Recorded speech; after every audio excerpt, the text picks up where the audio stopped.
a wife and 3 kids. He's coming up on the 10-year mark. The writing's on the wall. He's gone. He's never had a medical issue in his whole 9 years and 6 months in the Marine Corps. All of a sudden, this guy's got combat-related PTSD. Failed sergeant syndrome. Like I said before, we also have stolen valor. A lot of Marines and sailors that'll walk in the door and claim all these conditions occurred while they were in Kuwait. I don't know what they were doing, but perhaps the propane tank ran out of gas and they couldn't heat the swimming pool. I don't know. Now they've got combat-related anxiety. You see it every day. Unfortunately, in my world, I don't have an attorney that can sit in some of these cases and actually bring charges against the Marine or sailor for their statements. But it is what it is. Okay, so that's the 30% threshold. That's TRICARE for life. So if they're placed on a temporary disability retirement list, that is there to ensure, or to see that if that Marine or sailor has the potential to get better and maybe be found fit for service in the future, we can bring them back onto active duty. Now, periodically, every year to 18 months, they have to go back and be re-examined for that condition. Those results come back to us, and that's where we come into the rating system. So let's say you've got a Marine that's got lumbago, which is a bad back, which is common. Say their rating initially came back at 50% from the VA. And those are based upon public law, the VASRAD, the VA rating system, based upon your flexibility. Now, your flexation and this stuff determines what your rating should be. Pretty easy stuff. Well, let's say that that Marine or sailor was initially rated at 50% and placed on the temporary disability retirement list. They're gone, but they're getting 50% of E5 pay this whole time. They're getting their free TRICARE. They're living the dream. They go back for another assessment, a reevaluation, and let's say, for whatever reason, they forget that their back was a little bit worse, or their back's not quite as bad now. They get remeasured for those movements, and it comes up to a lower disability rate. My doctors look at that and say, based upon his degree of movement, he's no longer at 50%. That back is now a 10% back. Holy crap. So you mean to tell me that you're going to reduce that Marine from 50% disability he's been riding for the last 4 years and knock him down to 10%? Well, you can knock down under 30%. You get a separations check, you lose your TRICARE, and you're on your way. We get a lot of formal boards in that case. Whoa, wait a second.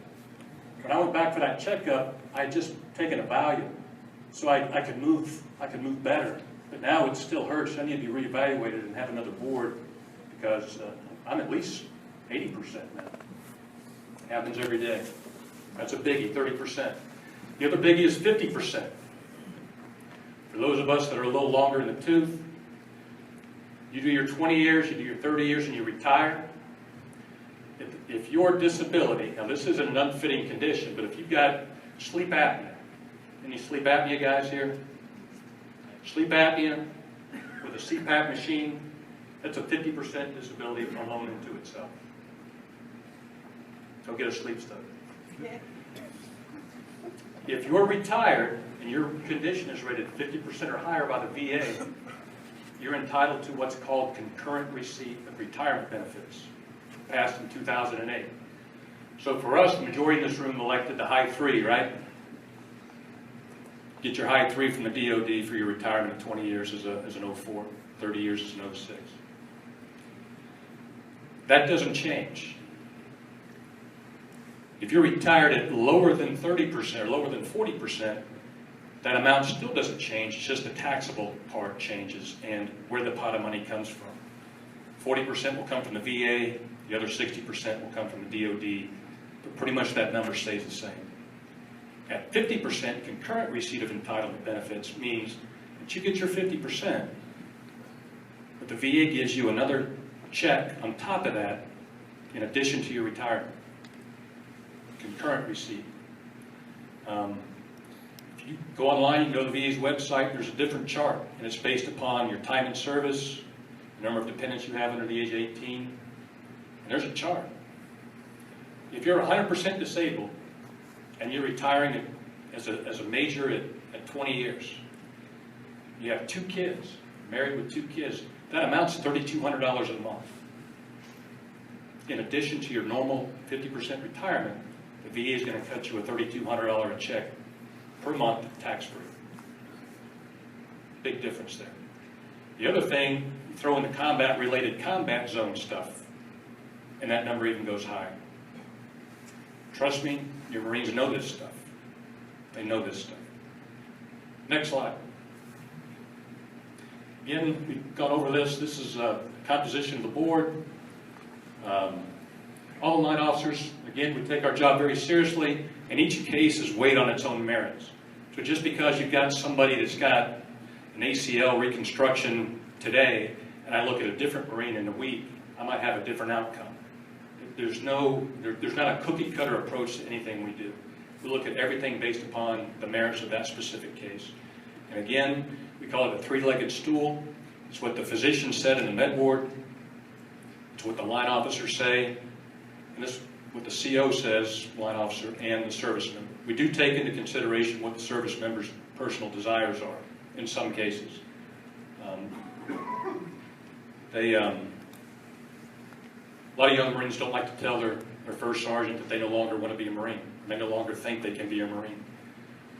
We encourage Marines to include a statement.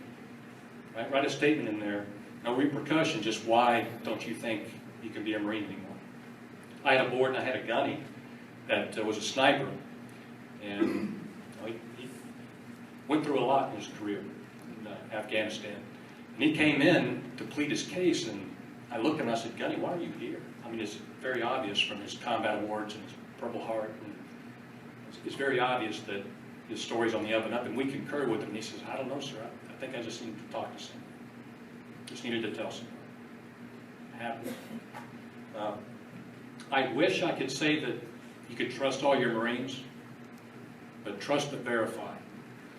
If you're a commander, you're in a command position, and you're filling out that non-medical assessment, due to HIPAA, you don't have the ability to go back and dig through a Marine's medical record. We do that at my level, but you all might not necessarily have that ability.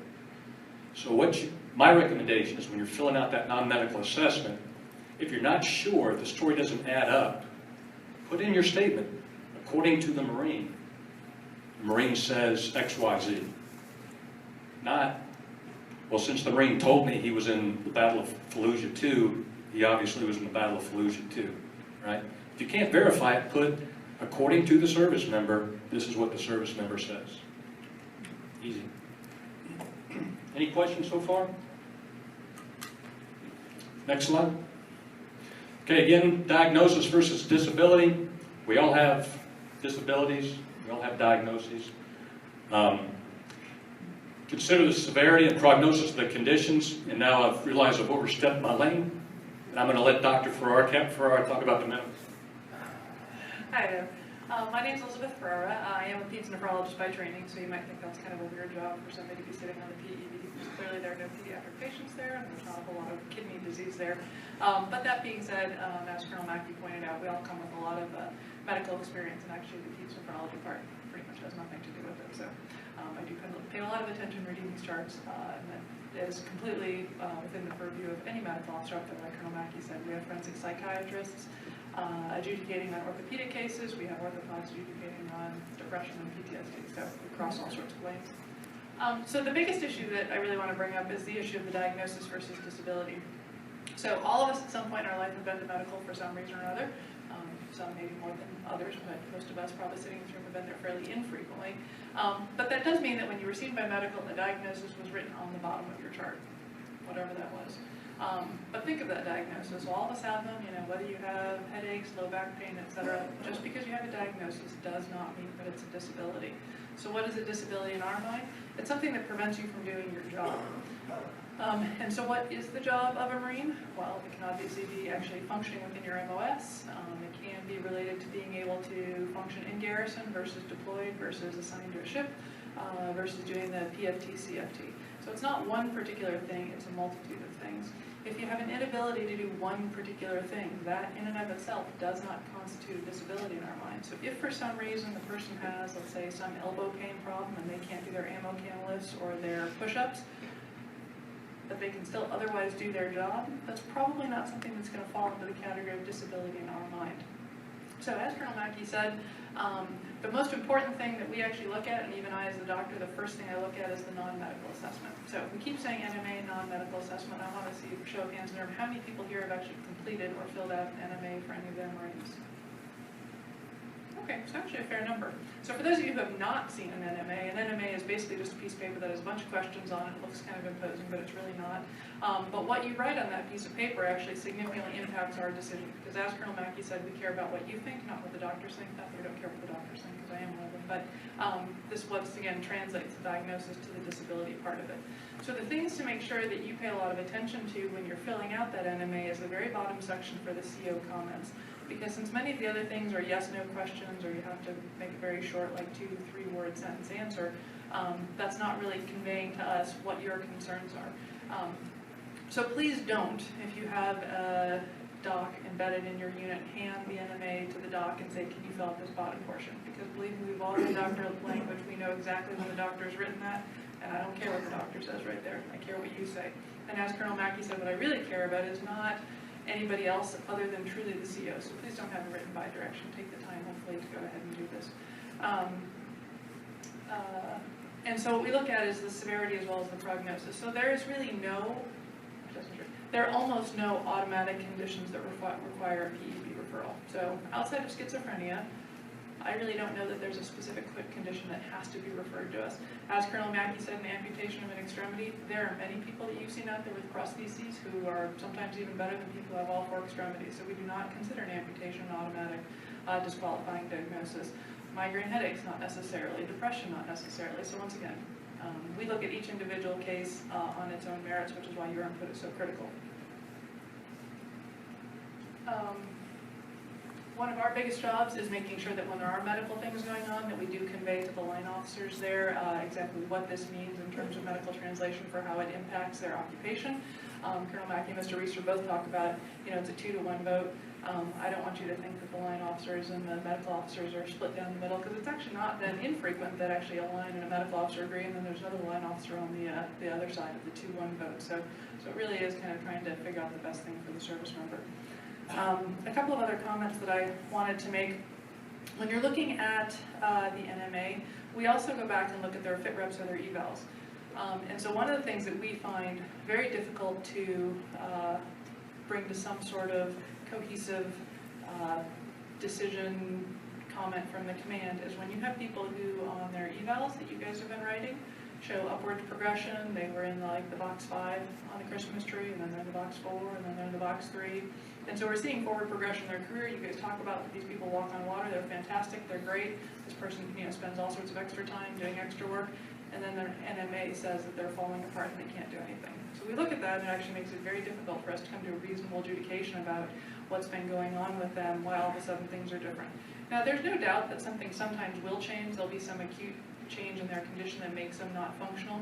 But if you go back and you look at their evals and you say, oh man, I've been writing this guy great evals all this time, and now I'm writing an NMA that says he can't do anything, take the time in your CO comments at the bottom to explain what the difference is. It's totally fine to say this guy discombobulated, he had some problem, whatever it was, and now he's not the Marine he was 6 or 9 months ago.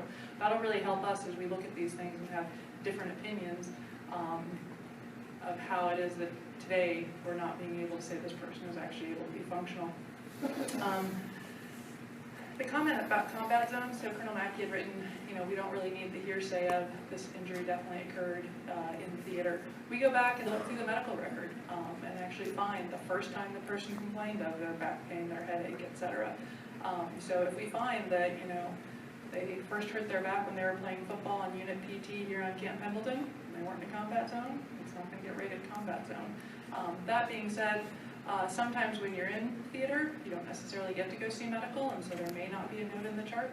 But I would certainly encourage you that when service members are coming back from deployment and everybody's supposed to sit down and fill out that PDHA, what's the #1 thing people want to do when they come home? They want to go home. They want to see their families. They don't want to get stuck in medical. So what do people normally tell them? Don't write anything on that. Just fill out really quick so you can get home to your family. I want to let you know that that actually does hurt people down the road, because then they later say that, oh, my back pain actually occurred in combat zone. There's no note from in combat zone. There's nothing on the PDHA. and they don't get seen for 6 or 7 months till after they come back, it's going to be really difficult to actually rate that person as having a combat zone injury.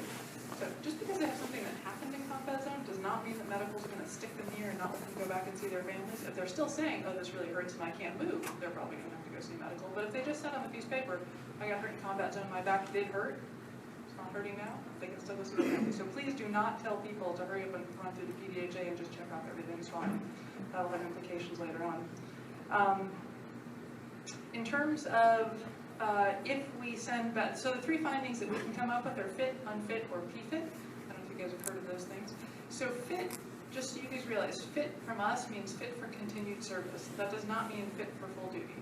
So people will come back and they'll have some issue that actually they really truly can't deploy, but they can do pretty much everything else. So just be careful if you get a fit finding from us. That does not imply you necessarily have a full up round. Our goal is to try and send you full up rounds, but I think we all recognize that's not 100% possible.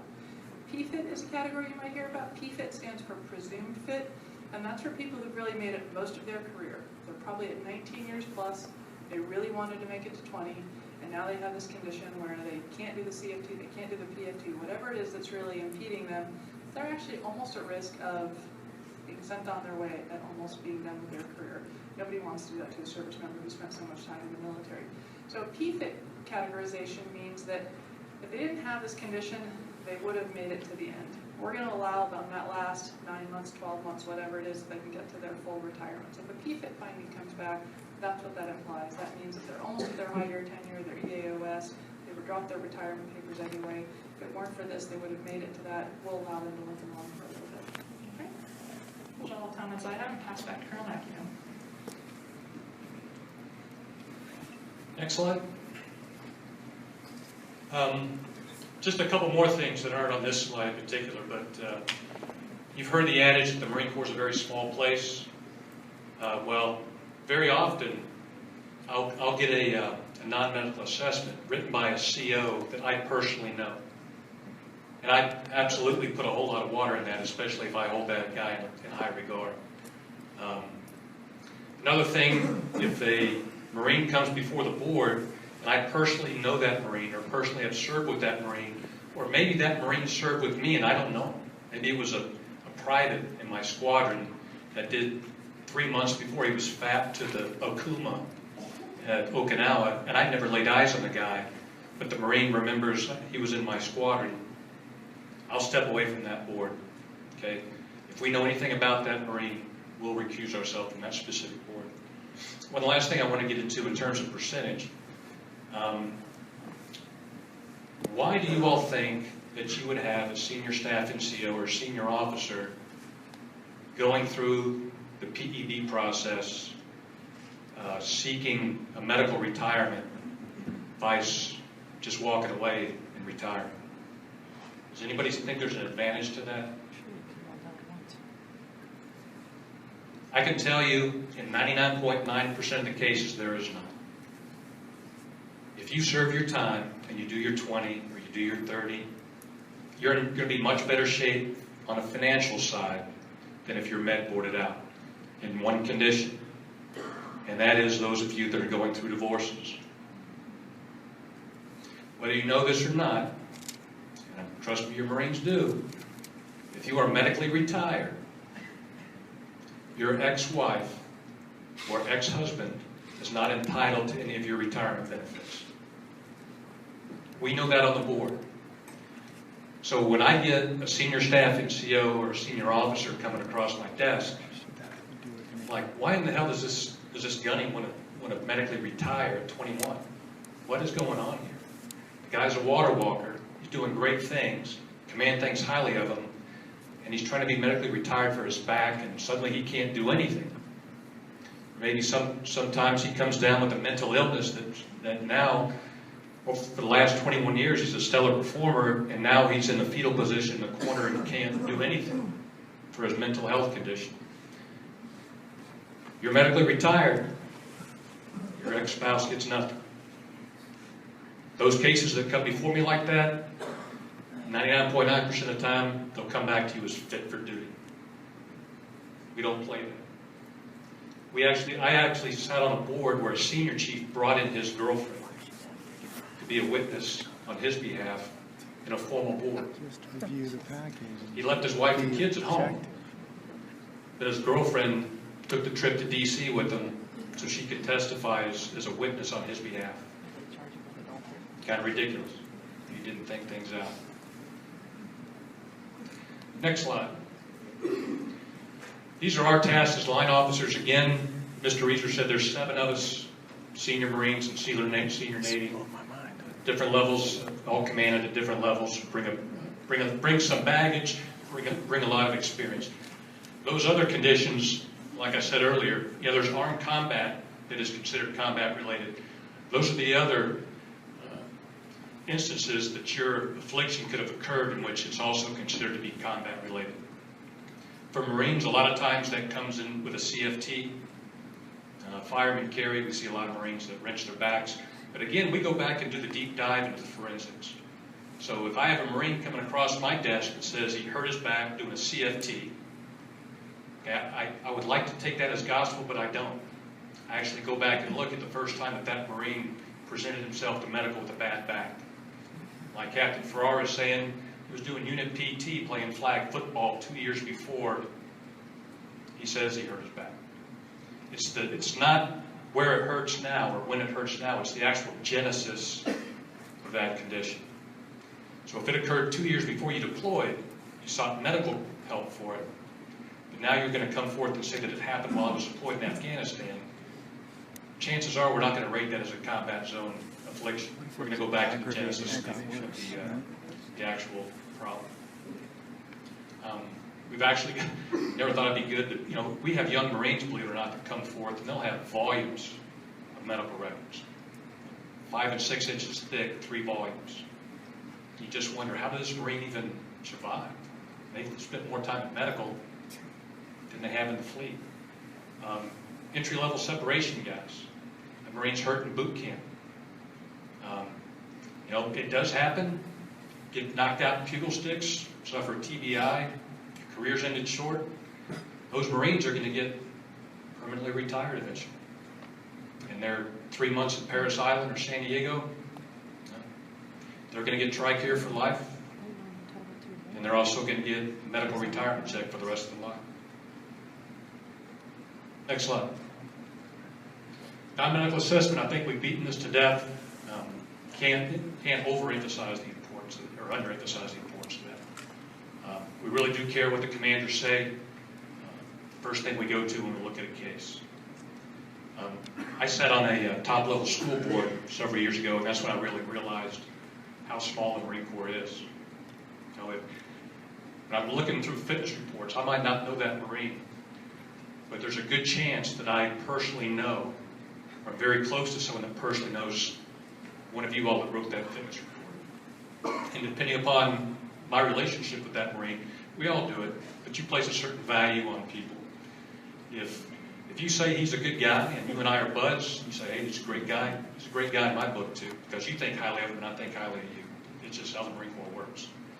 So if I get a fitness report from someone that I know that says this guy is a superstar, I put a lot of weight on that. Next slide. Takeaways. The med board process should not be triggered by you. It's the medical guys that should be coming to you as a CO or you as a senior enlisted Marine and saying, I recommend that Mattis be med boarded. That's not our decision to make. Okay? So that's a medically triggered event. Now I know it can happen. Commander can have this Marine that's a very substandard performer, but not quite substandard to get multiple non-judicial punishments and be able to be admin set for a pattern of misconduct. So they go to their doc and say, find something to med board this guy. I can't do it legally. No, wrong answer. Let the medical folks do what they're supposed to be doing. Don't try not to influence yourself or inject yourself into that stuff. Next slide. And that's all that I have. Does anybody have any questions? Whether it be a specific case, we'll be around this morning. Ask me whatever you want. I'll give you my opinion, but thanks again for having us, and best of luck to you all in the future.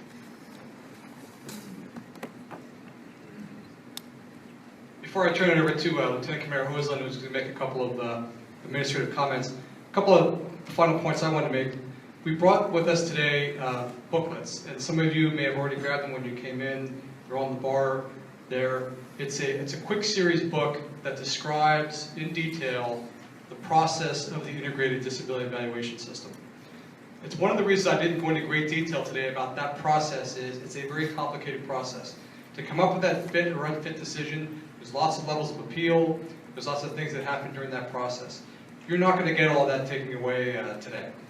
I want you to take a book, take that resource, so when that Marine or sailor comes to you and says, a doctor says he's going to refer me into the IDES, I don't know what that means. You can break out that book, you can start to get answers. The other thing that I want to introduce today, probably the two most important people in this room. And they're over here. They are two PEB liaison officers that are here on Camp Pendleton, two staff NCOs. Got Master Sergeant Molina right there, and Gunnery Sergeant Miles. Refer your Marines or sailors to them if they have questions. They're going to guide them through the process. They're here on Camp Pendleton. They're the ones that are going to meet with those Marines and sailors, explain the process to them, give them their decisions when it comes back from DC. They're the ones that sit down with the Marine or sailor and their family and answer questions. This is a gut-wrenching decision that's being given to these Marines and sailors. I cannot imagine that any young man or young woman goes into a recruiting office and says, I want to join the Marines or Navy, I want to serve for a couple of years, and I want to get hurt, and I want to go home. I don't think any of us did that. So it's a very disrupting time in their lives, and so it's critical that command leadership not only give them a sense of how long it's going to take to get through the process, but what the potential outcomes are. Those two resources for you here on Camp Pendleton are absolutely valuable. And I encourage you to reach out to them. I think on the table, Master Sergeant Molina left his card. He also left a schedule of a DTAP class. This is a TAP class specifically for people getting out on medical retirement. We go over a lot of different things than what's in the normal TAP class. Strongly encourage your Marines, if they're going through this process, to get to that class so they can find out what's going to happen to them when they get out. All right, I'm going to turn it over to Lieutenant Commander Hoseland, who is back in DC, is my PEB liaison officer at OIC. Good morning, everybody. Mr. Reese actually took a good part of my brief, so this should be quick. As I said, I'm the PEBLO OIC. Now, obviously that begs the question, what is a PEBLO? PEB liaison officer is the individual that is the interface in the process between the PEB and the member and their command. So your limited duty coordinators should be bugging my PEBLOs all the time. If you have a question about what's going on with your sailor, your Marine, where's it at in the process, what's the next step, has he gotten his findings, that sort of stuff, the PEBLOs are the people to be contacting on that. Now, at 8 of the largest MTFs in the country, it's split up kind of between the MTF and the PEB. So here at Camp Pendleton, there are individuals, Mr. Walker's one of them, who, I'll get their point of contacts here at the end. Basically, they handle the process through the MEB portion of it. Once the case actually gets sent up to the PEB, the rest of that process, all the counseling, that sort of stuff is done by my PEBLOs. So why is that important? If you've got a member going through the IDES process, you need to know who the right person to contact to get the right latest, greatest information about what's going on with your member. So if the member has not, they're still going through the MEB portion, you'll want to talk to the MTF PEBLOs. If the member's already gone to the PEB, you'll want to talk to my PEBLOs. Okay? If you ever transfer to a smaller location, like Oak Harbor, Pensacola, something like that, they'll basically just have one person that works for the MTF that handles the entire process. But because of the volume here, some 790 cases last year that came through Camp Pendleton, we break it up in order to make it a little bit more manageable. Like I said, in addition to doing all the counseling and being the interface and answering the questions, they also do the DTAP course. When I went through TAP class a little while ago, we spent, I think, a grand total of 15 minutes talking about VA benefits and, getting your benefits and that sort of stuff. These folks are going to be talking a great deal about what the benefits are, when they contact with a whole bunch of different resources out there in order to ease their transition out of the civilian world, particularly those that have disabilities and different rehabilitative capabilities that VA, Department of Labor, a bunch of other people have out there that you're just not going to know about by going through normal detail, right? Through normal tab. So what are some of the primary snafus that we run into though? Obviously, the paperwork getting processed up to us. We've beaten the stick very strongly about getting the NMA done and the content of the NMA. I'm going to make a little plug for making sure the NMA gets turned in a timely manner. The day that the member is enrolled into the IDES process, they're going to send you a naval message through normal message traffic to notify you that such and such member of your command has been enrolled into the IDES. The command now has 15 days to produce this NMA and get it to the MTF. Routinely, this is obviously taking 30, 40, 50 days, and it just slows down the overall process. If there's a problem with the NMA, that we now don't have a time, it slows the whole process down to fixing that problem. My last job, I worked at Officer Training Command, Newport, so everybody who went through Naval OCS that got hurt or broken or otherwise wasn't finishing the program came to me while we got them out of the military. And I had 3 folks that we broke so badly that we actually had to send them to a PEB. And I'm talking with my medical liaison saying, hey, why is it taking so long? She's like, well, have you turned in the NMA submission to the CO for his chop? And I'm like, no. I'm like, well, guess what? You are now the long pole in the tent. I didn't realize I was the guy slowing things down. So please, get the NMAs turned in quickly. Also along with that, there's a lot of appointments that have to be done with this process, particularly with the C&P exams. So it's kind of a dual-edged sword. We need your assistance, one, in making sure that the member is given the opportunity to get to these exams, but also that you give them a boot in the butt to make sure they actually get to their exams, so we're not having to constantly reschedule these things, and again, it just slows down the overall process.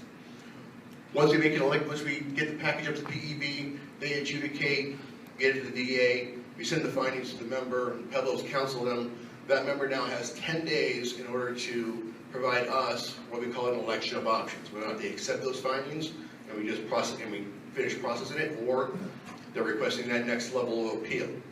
Again, this is very important why your limited duty coordinators need to know who the Pebbles are, so they can keep track of what's going on, because with the amount of volume we have here, we really don't have the ability to push out the information to the commands. It's kind of got to be a pull situation. So we kind of ask your assistance in making sure that, Seaman Johnny or Lance Corporal Jane are, getting their piece of paper turned in on time. We don't like to do it, but if we don't get the election of options in a timely manner, we can actually do what we refer to as a presumed acceptance, because we just can't have a member hijack the process of, I don't want to turn this in, so I'm just not going to, and it'll just go forever. Now, eventually, we got to pull the trigger on it. We don't like to do that, but we can if we have to. Formal boards.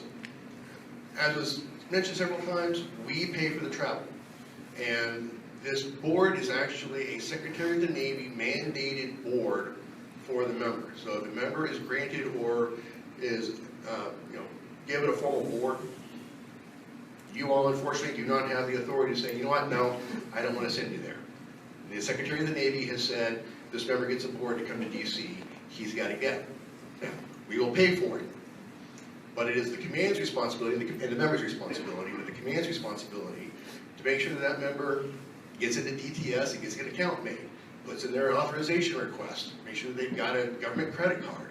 A lot of junior sailors and Marines do not have government travel cards. We need to work that process to make that happen so that we're not delaying the boards for administrative processes. So we just ask your assistance. When a member's got a formal board, help them get through that process so that we can get the cross line of accounting over to you, get all the travel arrangements made, and get the member into us and get it done. And finally, as Mr. Reeser said, about 90% of the folks that come to us are going to separate one way or the other. So it'd be very advantageous to start the overall separation process early. While we do encourage them to take the DTAC class, they still have to go through the official TAP class. So it seems like getting that scheduled, getting ready to start doing their separation physical, all that sort of stuff. That way, when it does happen, they're actually able to put in a separation date that is far enough out so they can take care of terminal. Help them set expectations.